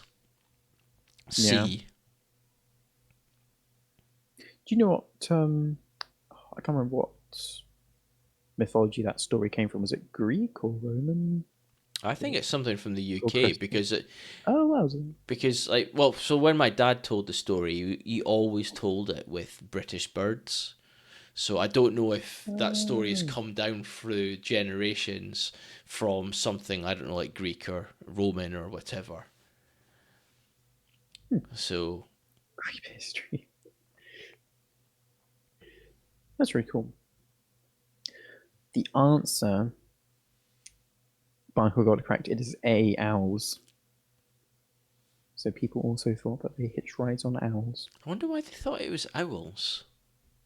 Couldn't find an original, a sort of them saying they also thought it was owls, but some people probably thought geese and eagles as well. So, because the reason I thought geese was because you kind of get them at the same time of year as geese. Like they start showing up a lot more often during winter to Goldcrest because they do migrate here.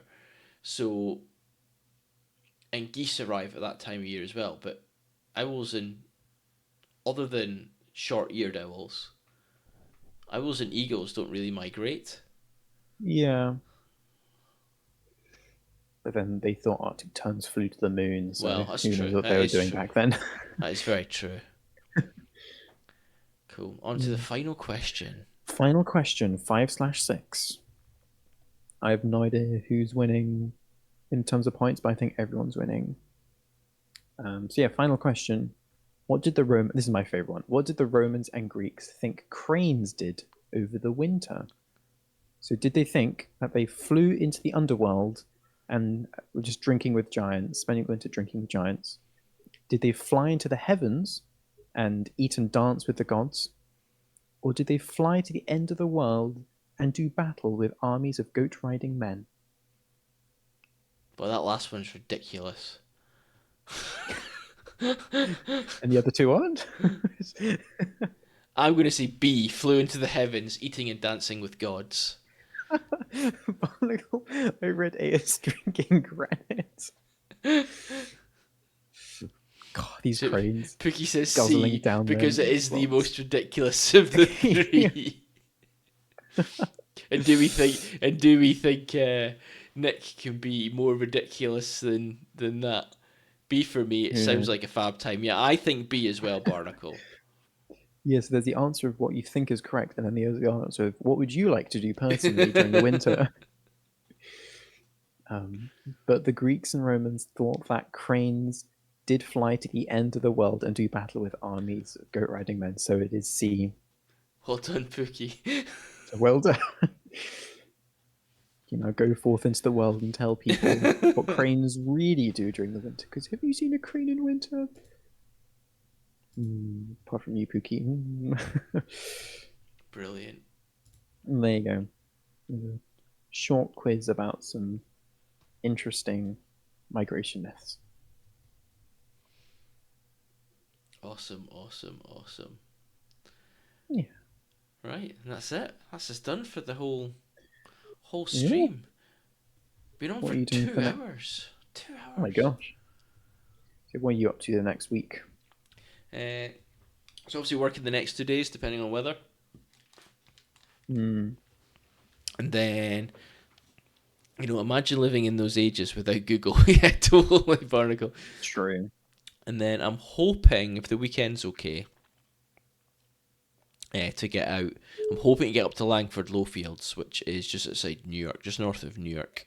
It's an Very RSPB nice. reserve. I do love going to see. And it's about the right time now to start seeing bitterns flying and stuff like that. So That'd be I cool. might be lucky and get a sighting of a bittern.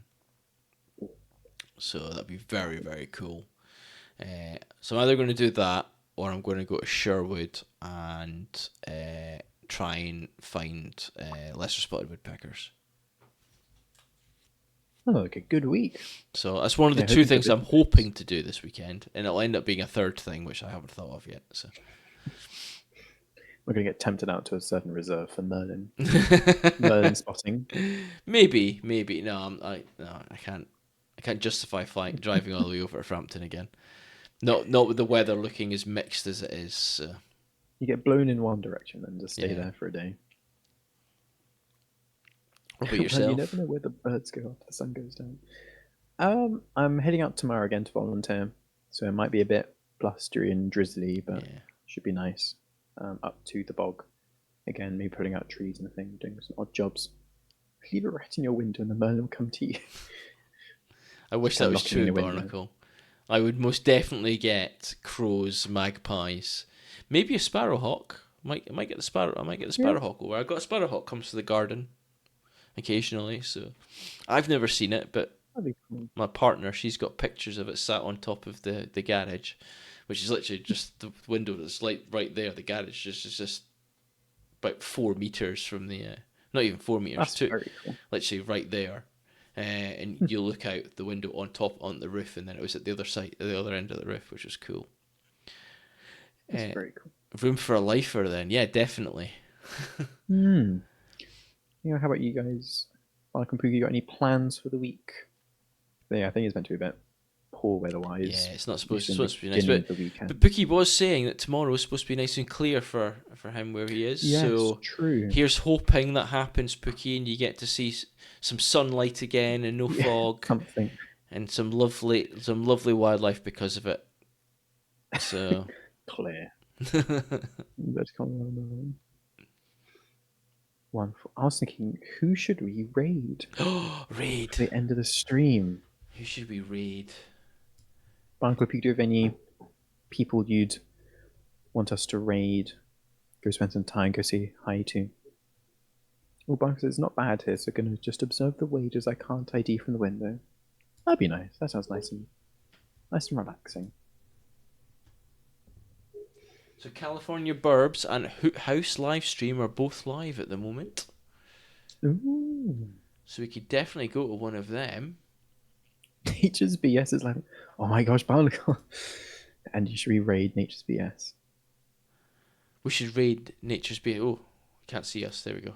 We're back. We just raided ourselves. We Raided ourselves. There we go. We're back. So which one shall we do? Hoot House, because we didn't do Hoot House last week. Let's go for Hoot House. We did California Burbs last week, so let's do Hoot House this week. Go say hi. See what they're doing. They got Uncle and Hootie back in. That'd be fun. But yes, thank you everyone for joining tonight. It's been really fun just chatting, see what everyone's been up to, talking about ducks and wildlife and everything like that. So thank you for Yeah, joining. it's been great. And we'll be back on Friday with some more Planet Crafter. Yes, I am really excited It's been because we two got weeks, moss. 2 weeks since we played it. Oh, it's too long. Too long. I missed whizzing around in our rovers and seeing all the moss growing, and like we're progressing so fast and having so much fun. So Cool. really Right. We will see everybody on Friday, hopefully, and if not, definitely next Wednesday. Thank you so much for joining us. Have a fantastic weekend. We'll thank catch you you, soon. everyone. Bye, Bye. everyone. Bye.